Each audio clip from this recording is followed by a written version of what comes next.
Zhangjiajie Park, a celestial garden located in Hunan province in the southeast of China.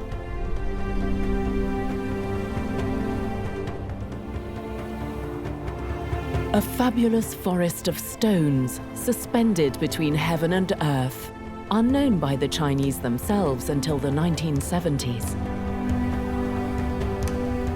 Breathtaking landscapes that didn't escape the eye of director James Cameron with his film Avatar. This is where he came to find his original scenery. The planet Pandora was therefore born amidst these rocky peaks emerging from the abyss. They are nicknamed the first strange mountains of China.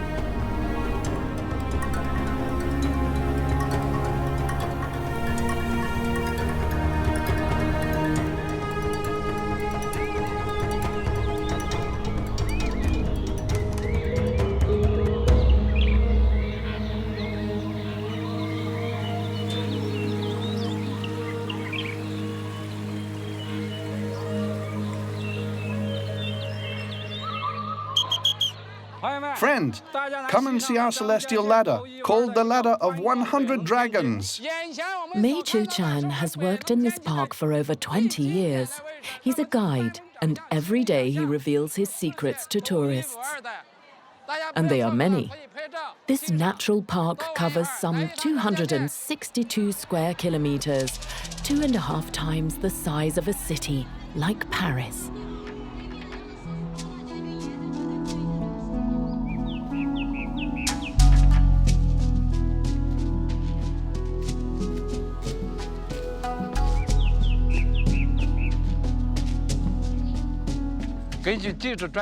According to the geologists, you have to go back 380 million years.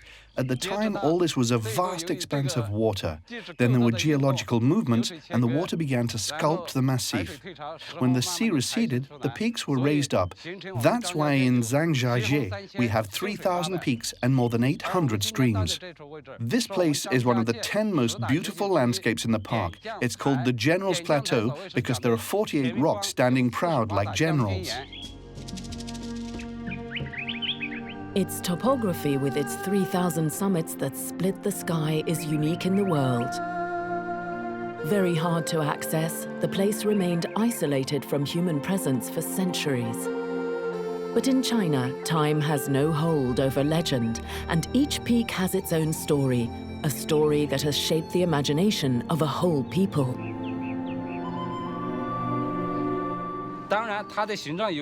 Sometimes their shapes are strange. That's why the mountain people here, when a peak resembles an animal or a plant, give it a name that matches. The peak of the imperial brush before us, for example. Its shape recalls the imperial brush which Prince Zhang, who proclaimed himself son of the sky, used to comment on official documents. We have the greatest respect for this rebel leader.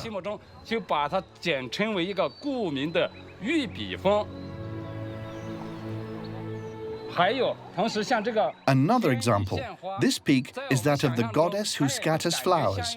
In our imagination, like an elegant woman who walks in the mountains carrying in her hands a basket of fresh flowers that she scatters on our world below. So we can say that this is 1/3 resemblance and 2/3 imagination. For local people, this mountain occupies a large part of our hearts, the most sublime, the noblest part.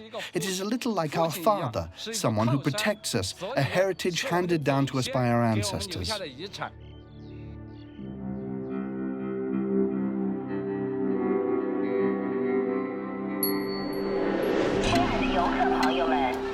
A world shaped by myths that the tourists want to capture. There were 40 million of them in 2014, mainly Chinese, jostling at the gates. It's a nature park that has become an amusement park. And everyone wants their share of the dream. So in China, they are given that impression. A cable car, the longest in the world. A made-in-China version of the Pont des Arts and its padlocked loves by the million. An elevator grafted onto the rock, one of the tallest in the world. 326 meters. Here they call it the celestial ladder of the 100 dragons.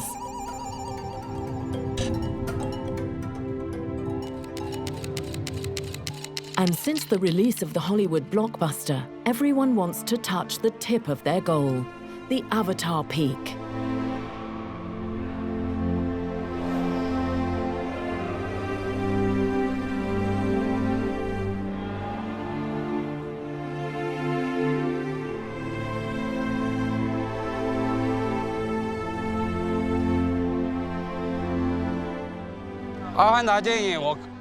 I saw the movie Avatar. It really is a film that stands out from the rest. I was totally fascinated. The other feeling I had when the American director James Cameron filmed our Zhangjiajie mountain, he showed a mysterious, magnificent park. The excellence of the film gave me a feeling that was hard to name, as if I were being born on the wind.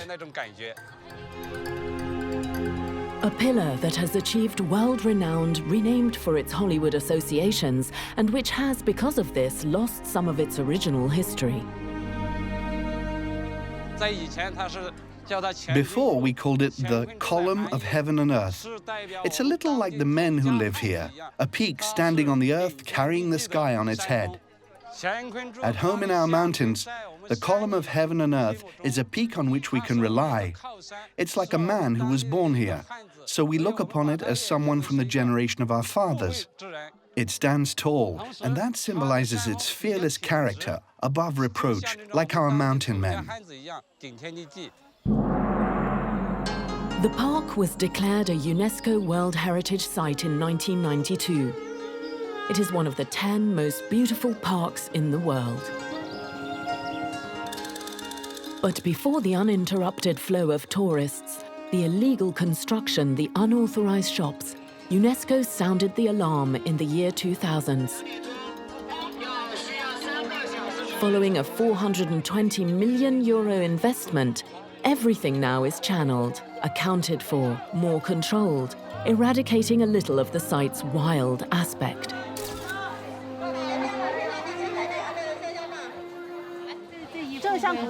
That one looks like a maid's dress from the olden days. But this one's good too. Here they come for their fix of traditional culture. In just 5 minutes. Just time to strike a pose. Then it's on to the next.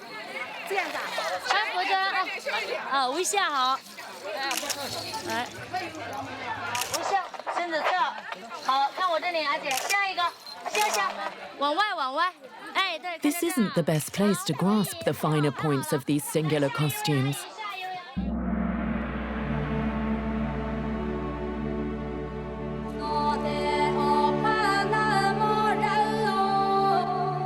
For that, we must journey more than 200 kilometers to the south of Hunan.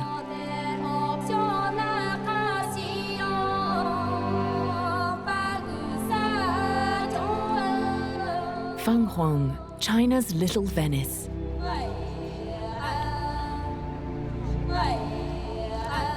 In Chinese, Fanghuang means phoenix.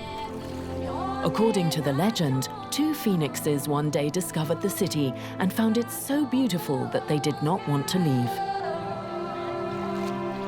It is also the birthplace of the Miao, one of the 56 ethnic minority groups in the Middle Kingdom. Today, they number 9 million, scattered mainly throughout the southwest of the country. This is where Long Yin has set up her little open-air shop. Tell me if it hurts.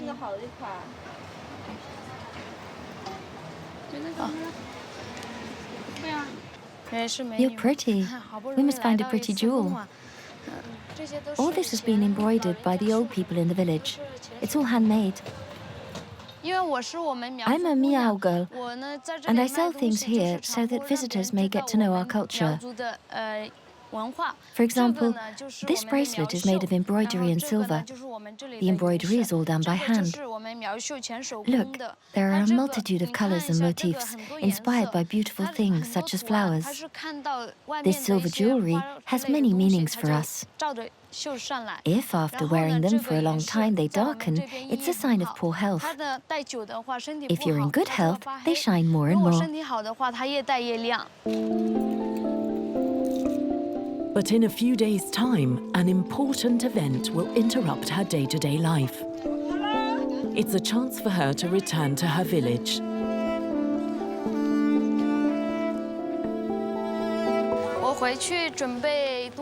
I'll go home to prepare my things, because there's a feast day coming. The 8th day of the 4th month of our lunar calendar.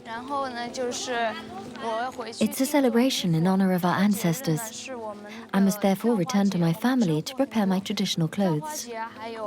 This feast day is also called the Flower Dance Festival, but it also has many other names. The Festival of the Ancestral Cult, the Festival of Improvised Song. It's a very important feast day for the Miao people.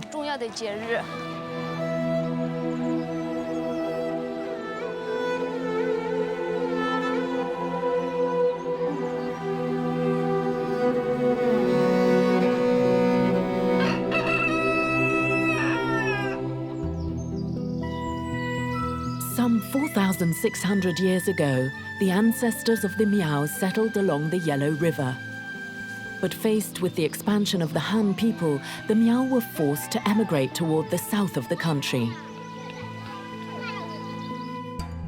Their king, Qi Yu, was killed during that war, and they regularly pay tribute to him. The Miao are a mountain people who love traditional songs and dances, and celebrations that alleviate their life of toil.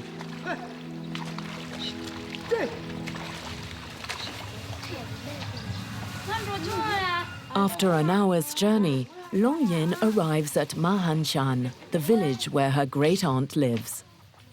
Hello, Auntie. Oh, there you are. How are things? They're fine. At 21, though Long Yin has succumbed to the turmoil of the city, she loves coming back here to benefit from the know-how of her elders. It's a way for her to perpetuate the tradition of a whole people. Have you made clothes for long? I began when I was 10. How long does it take to make a garment? Oh, for a jacket, 1 week. A week? Today, fewer and fewer people produce Miao clothes.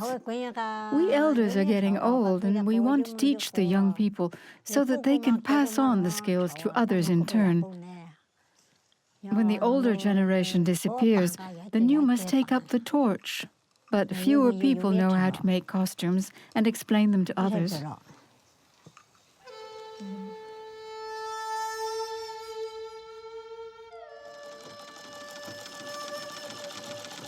Most of the clothing is handmade. So with the festival only 6 days away, there's not a moment to lose. Have you finished? Almost. Today we have to work hard because there are only a few days before the festival. Even though they must hurry, here time passes at quite a different rhythm from the Zhangjiajie.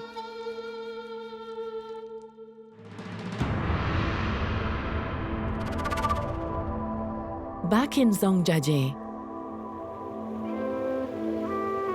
at the foot of a stone peak, a river has drawn its bed. Jinbianqi, the river of the Golden Whip. This is where Mei Chechun brings us. The park is a providential sanctuary for many animal species. Some are endangered, like the Chinese giant salamander. It is the largest living amphibian in the world. Others are much less timid, like the rhesus monkeys, very common in South Asia.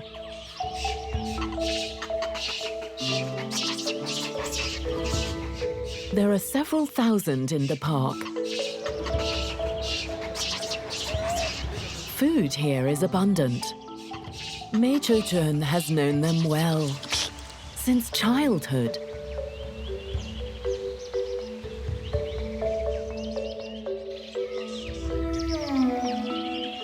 When a young monkey wants to leave his group, he goes. When a big one has to face an attack, he gathers his fellow monkeys and together they show their ferocity, going.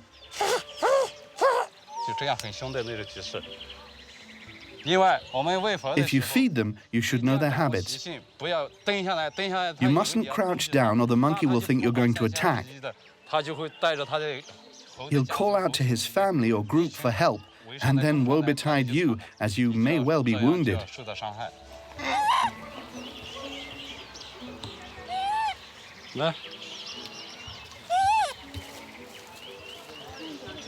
His closeness to these animals has enabled him to witness some unusual scenes. 10 years ago, I saw an event. Monkeys wanted to migrate from one peak to another. They had to fight, like we do when we wage war. So the monkeys crossed the frontier and found themselves in enemy territory. The fight took place and they won. Some monkeys in the conquered territory were wounded. One of them even died.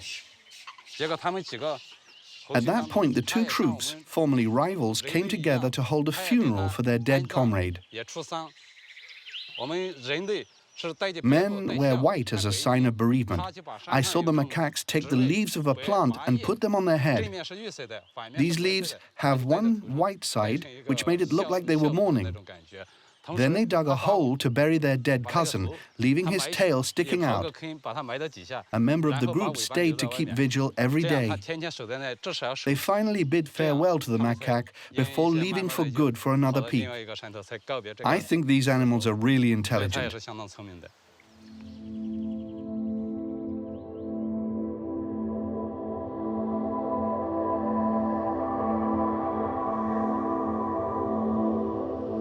And on the banks of this river, we can also find plants that are unknown in our latitudes.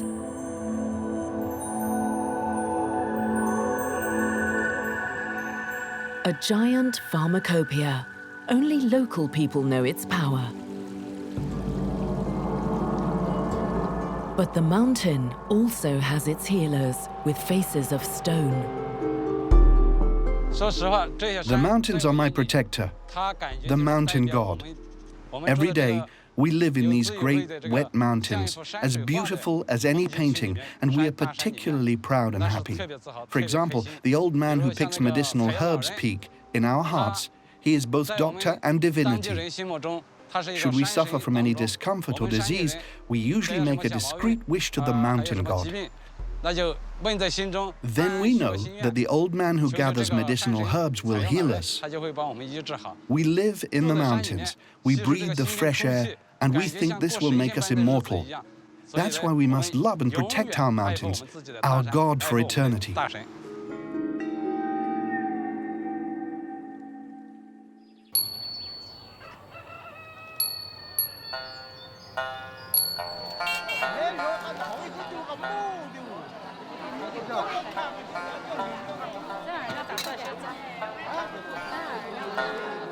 Today is market day for the Miao. It's a vital time for the villagers who come from all over the mountains to sell their modest production.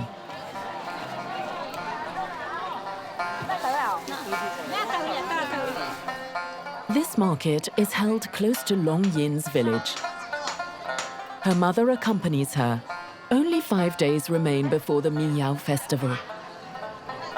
Amidst this firework display of colors, they have come to find elements of the costume that they still need. I'm looking for a color. Do you have other colors? Yes, there's this one, that one. Look how lovely it is. Yes, it's not the same. Hold out your arm to see. I'm trying various different colors to see which are the most suitable, so that my clothes stand out when I wear them. Legend has it that the Miao lost their written language. Thus did their costumes become over time a language, a way of expressing their culture. That's a mandarin duck. For married or betrothed women, we put 2 ducks on the garment. I'm not yet in love with a boy. I'm not yet married. So I'll choose a garment with just 1 duck. And I want its color to be dazzling. Very beautiful, very pretty. Dragons, ducks, flowers, all symbols of love or good fortune. An art that even Mao Zedong couldn't wipe out. Yet today, this know-how is disappearing.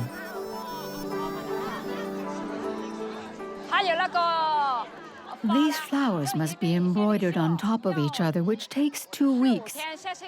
This ribbon takes another 5 days of embroidery. This too we do by ourselves. In all, to finish a costume will take around 1 month. It's difficult to make these costumes. People don't really make any money from them. So now the young people prefer to work elsewhere to get rich. That's just how it is.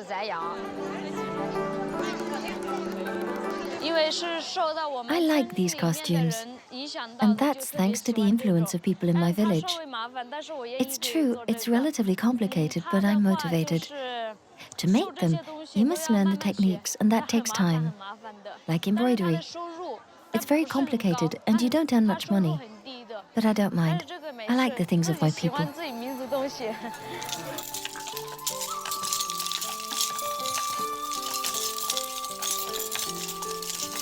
Techniques that look like they're from another age. This afternoon, the women of the village brought out their odd machine for embroidering ribbons. They weave the silken threads with a juggler's dexterity, despite their leathery hands. Long Ying sometimes gets confused.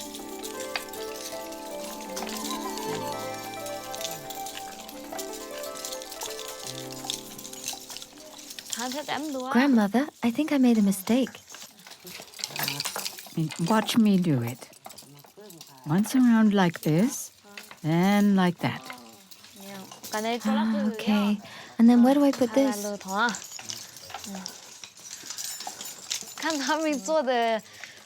I see them working very quickly, and the motifs they make are much more beautiful than mine. I really like being with them.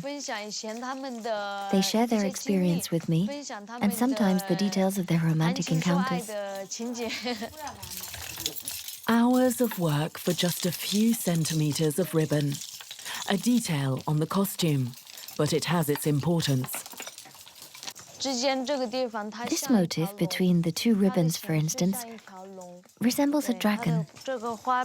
That's what its shape suggests. The curve it makes signifies peace. This is a way to show prestige and social status.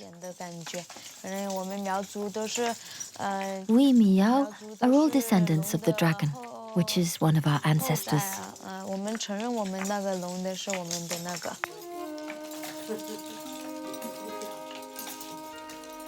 This know-how, despite Long Yin's desire to preserve it, is slowly declining.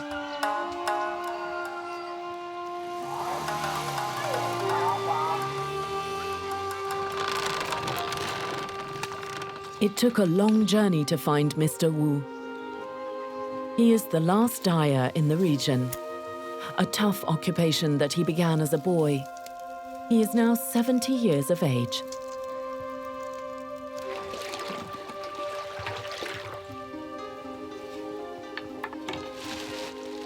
His reserves hold a precious commodity.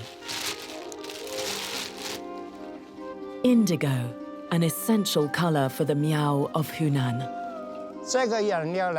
Before, this dye was obtained from a herb found locally. But today, with modernization, we obtain it through chemistry. In our minority, we all like to dress in indigo. We have indigo hats, indigo jackets, indigo trousers. We crisscross the mountains every day, which is tiring. If you wear something dark, it protects you from the sunlight. For us, it is a custom.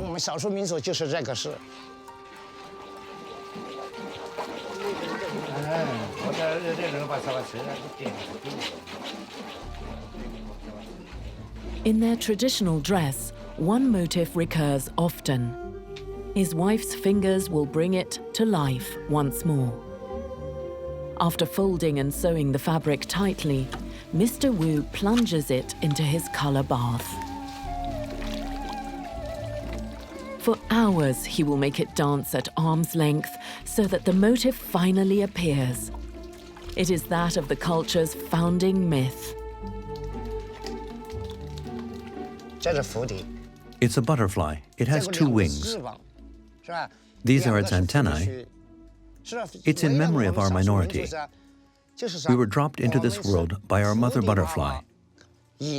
So our people all commemorate the mother butterfly.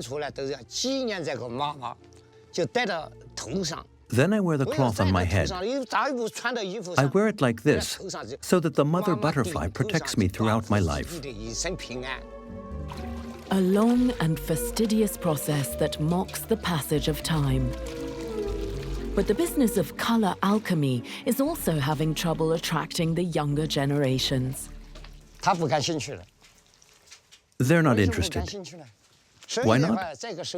Because it is dirty and thankless work. We don't make much money. So this trade will disappear with modernity. It's irreversible. It can't be saved. That's why no youngsters are interested. When I've talked to young people, my children too, they weren't willing to take over the craft. They said, "Your technique will disappear. The world has changed."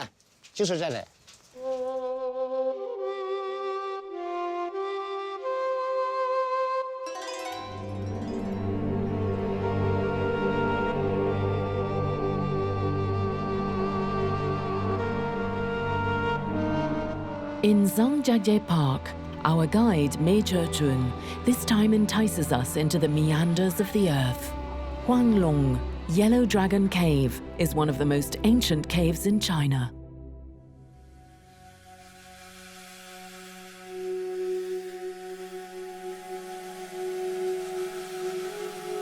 More than 11 kilometers long, 140 meters high, it provokes a kind of inverse vertigo.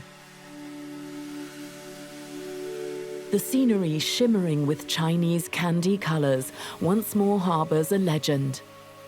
It tells of how, long ago, a Taoist master dared to enter the lair of the dragon. In bygone days, in Zhangjiajie, a Taoist master wanted to relieve the people of the drought that had struck locally. In order to produce some rain, he came into this cave with his commander's knife and begged the Dragon King. The Dragon King then gave him a drop of water in his silver cup. But the master thought this was too little, so he tried to threaten him with his knife so as to get more water. At that, the Dragon King became angry and spilled a basin filled with water, triggering a 7-day deluge beyond the cave. The water overwhelmed the Taoist master, who was turned into a little duck and swam off to rejoin the outside world. The water invaded the whole village and ended up here. This was the origin of the spring of the Yellow Dragon Cave.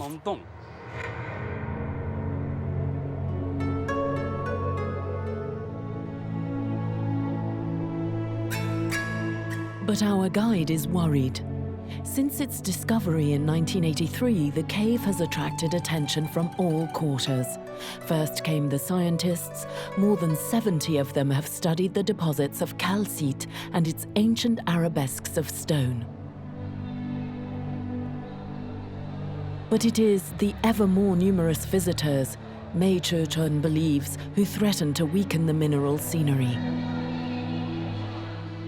In my heart, I think especially of our Yellow Dragon Cave. It is the most beautiful of the 40 caves in the Zhangjiajie region and even in the whole of Western Hunan. The reliefs resembling ruins, the stalagmites and stone columns are much more numerous than elsewhere. At the same time, too many tourists come here, polluting the air, which is extremely serious. The limestone reliefs and the stone columns have changed color. They've become darker. We must work together to find solutions to protect them and to keep them safe and sound.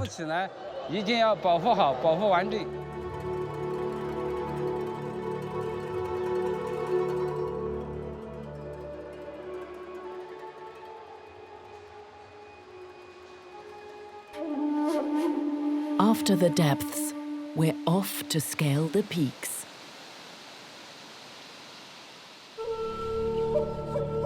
Far from the beaten track where few tourists venture, Meichutun takes us to a place that defies gravity. The village of Kongjung Tianyuan. Its name means paddy fields suspended in the void.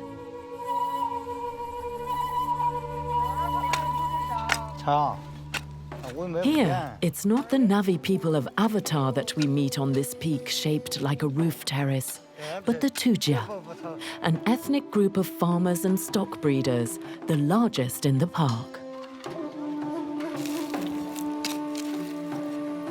Meichutun knows them well.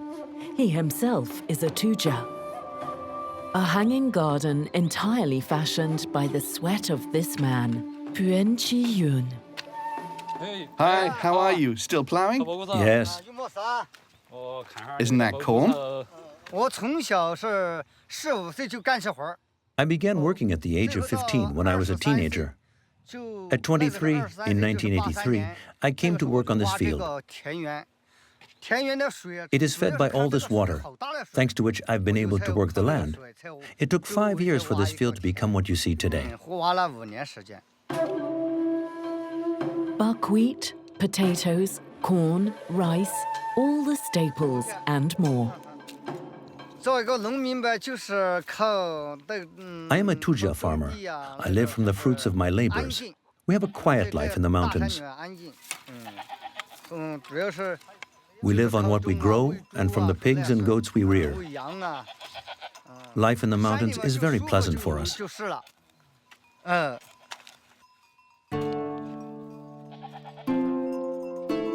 But the beauty of the mountains is not enough.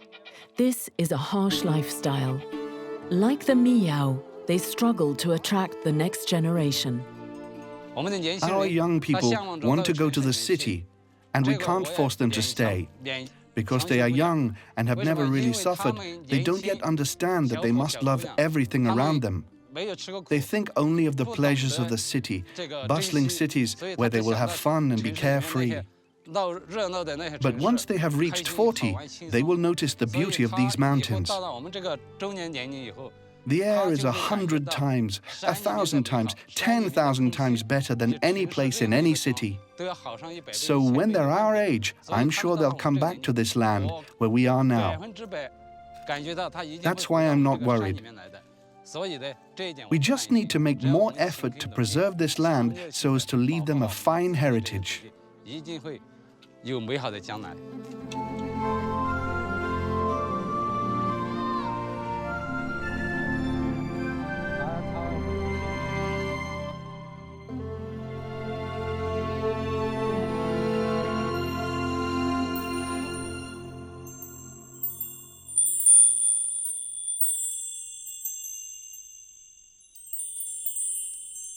Several days before the Miao festival, Mr. Long Ti Tan is working tirelessly.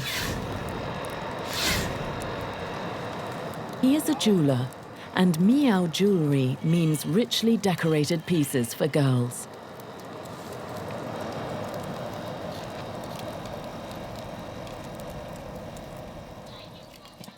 Most of their jewelry is made of silver, a noble material for this people.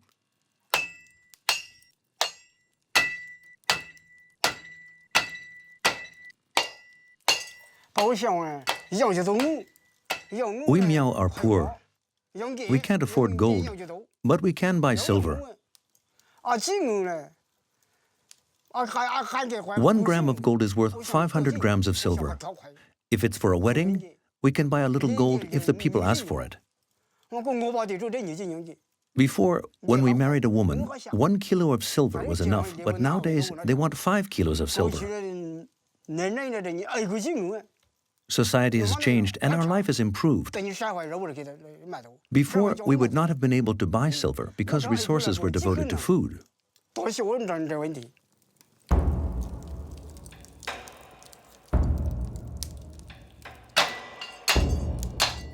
The work of a silversmith, actions repeated 1,000 times to carve the motifs that originate in the history of the Miao. Shapes, in fact, for which Mr. Long Titan has quite forgotten the meaning. His assistant knows some of the secrets.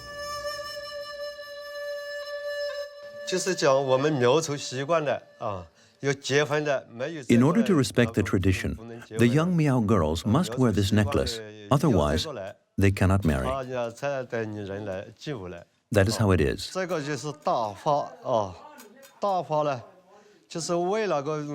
Here in the middle is a big flower. It represents the central role of women. This one is a pattern in the shape of a buffalo horn, the same buffalo that symbolizes our ancestor Xiyu. Here, this represents a tree at the time of flowering, when the blossoms are opening. This motif represents a weighing scale, so that everything might go according to our wishes. This is a peach blossom. It represents the heart, a woman's feelings of love. And to finish, this is the tail of the dragon.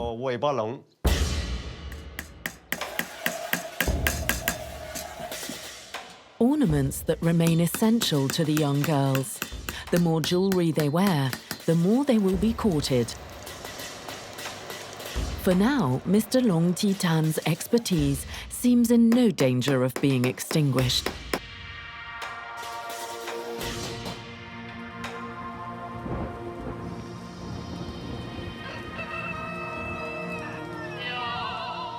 This morning, it is raining on Ma An Chang, Long Yin's village. It's a chance to forget the work in the field and prepare for the approaching festival.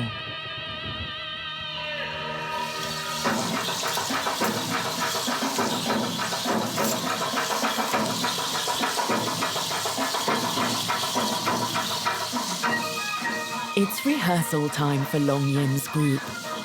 All the girls have put on their costumes to make the final adjustments. The Miao also excel at dancing, in the art of expressing their history and their innermost feelings.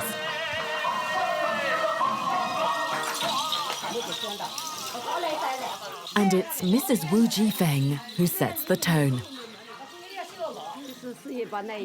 At this festival, the young men and the young girls will be clad in their pretty Miao costumes.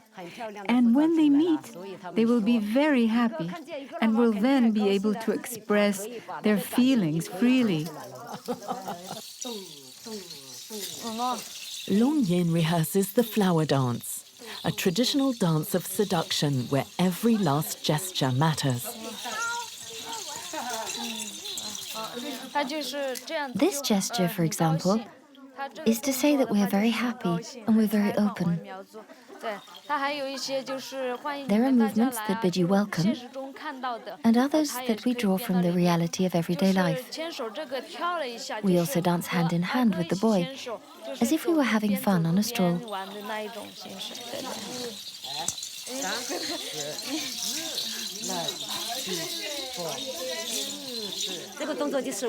This movement really is characteristic of our folklore. In general, when we meet young boys, and we are pleased to meet them, we make this movement. It's an indispensable gesture in the Miao dances. And Mrs. Wu Jifeng remembers. That's how she met her husband 30 years ago. Back then, I had spotted a handsome boy, and on the way back from the flower dance festival, he followed us. He tapped me on the shoulder, so I turned my head to look like that. I saw that he liked me, so I let him know it was mutual. And then we started seeing each other.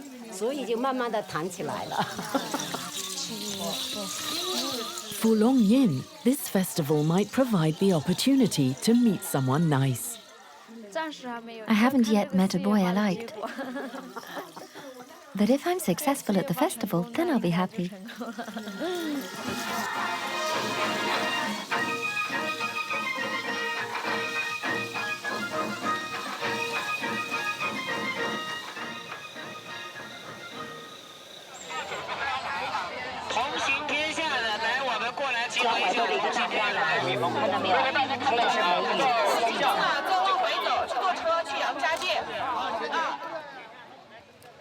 Far from the tourists and the constant clicking of their cameras, Mei Chuchun shows us a place only he knows. His little retreat with invisible walls.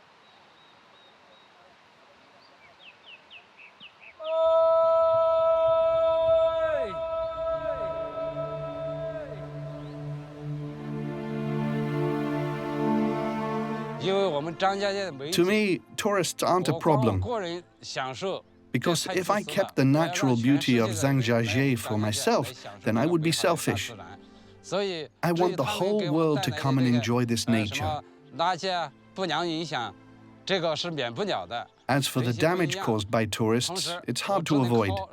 We are all different, so I must do my best to protect this park, to keep it safe and sound, to preserve its ecology.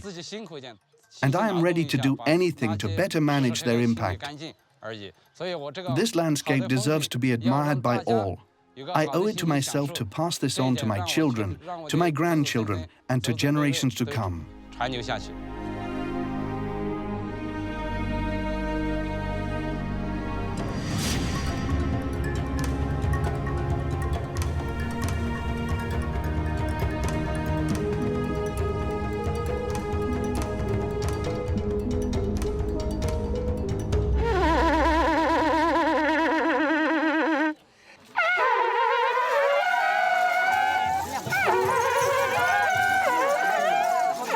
It's the eve of the festival on the Bagong Mountain, between mist and fog. Long Yin is there, as are many villagers, to attend an extraordinary ceremony.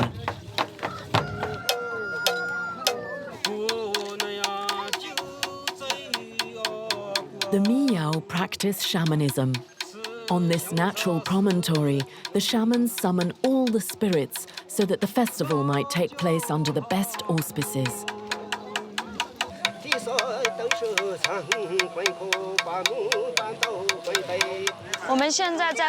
This place is Bagong Mountain. It's an important place to worship our ancestors. We have 4 peaks, here for the sky, here for men, over there for the earth, and finally the Girls' Rock. We give thanks to our ancestors, King Chi Yu in particular. It's very important to us Miao. Many Miao from other regions also come to see our ceremony. It's important to me too.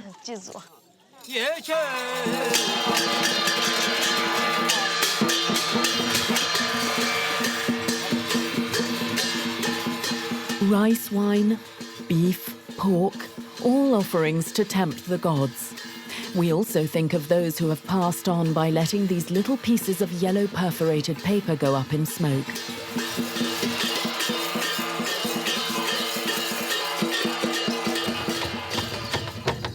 At the summit, the drums take over. They must alert the gods so that they can come to protect the inhabitants.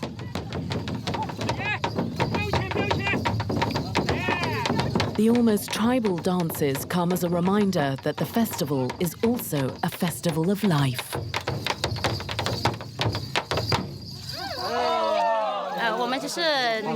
We just played the drums of the Dance of Monkeys, one of our typical dances. We imitate monkeys seeking their wives or pretty girls. After 5 hours prayer, the Xiaobei, the shaman's wooden rollers, have just spoken. Their opposite side is a sign. The gods have given their blessing.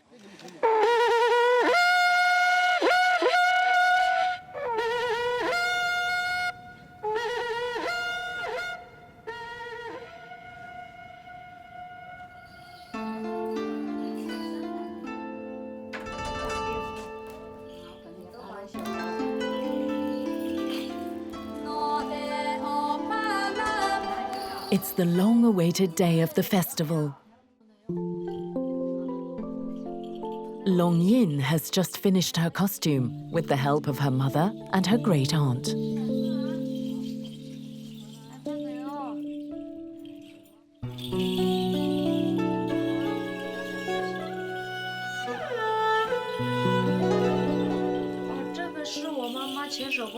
It was entirely designed by hand by my mother and myself to make me look pretty. It will be my costume for the flower dance festival.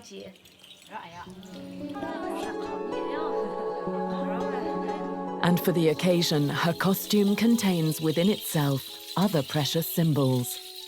A kind of open book. On this garment are 2 pairs of magpies, which signify rejoicing. We also have 1 mandarin duck. This is a peony. The peony is the national flower of China. It's fully open and is very brightly colored. But the costume would be nothing without this decoration. Jewelry that is kept and passed on as a family treasure.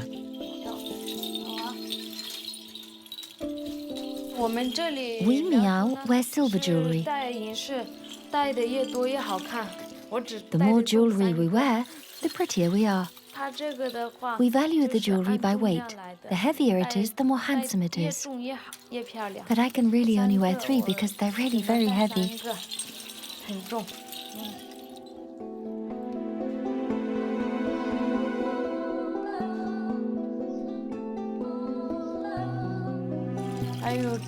This is a butterfly forged in silver. It's our mother butterfly. It's important to the Miao. We find it on every costume.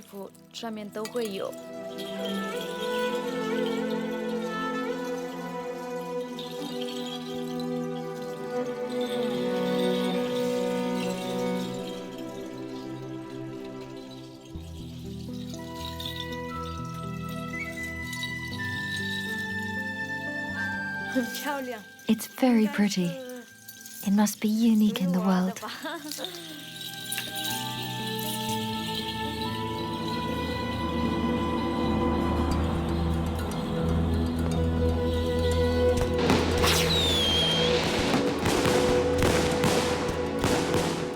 The festival has just begun. It is 18 minutes past 10, as in China. The figure 8 is lucky. 23 groups from all over the province have come to the village square in Ma'anchang, Long Yin's village.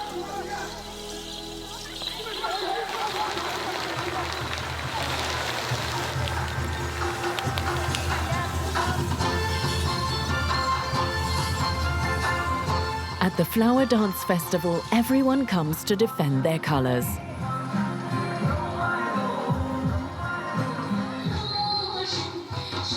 Each group parades to the rhythm of its music, traditional or rather unexpected.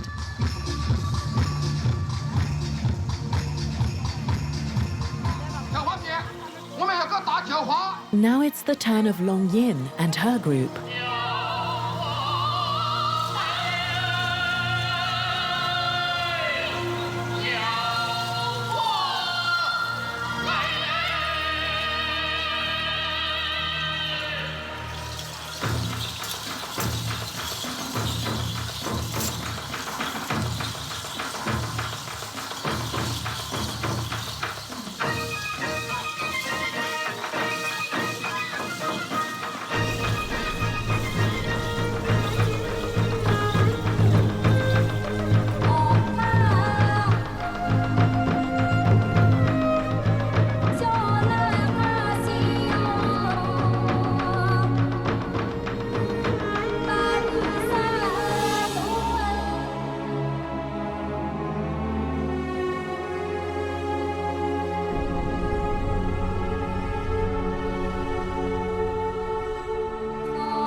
It's important to me to contribute to the spread of Miao culture. If we can pass it on, then the people who have left for the city will come back for it. All that I've learned comes from my grandmother and my mother, and I must pass on this knowledge to others who will pass it on in turn. In that way, the influence of the Miao culture will spread, and it will be able to carry on its way. Long Yin and Mei Chuchen are convinced of the strength of their culture and their traditions.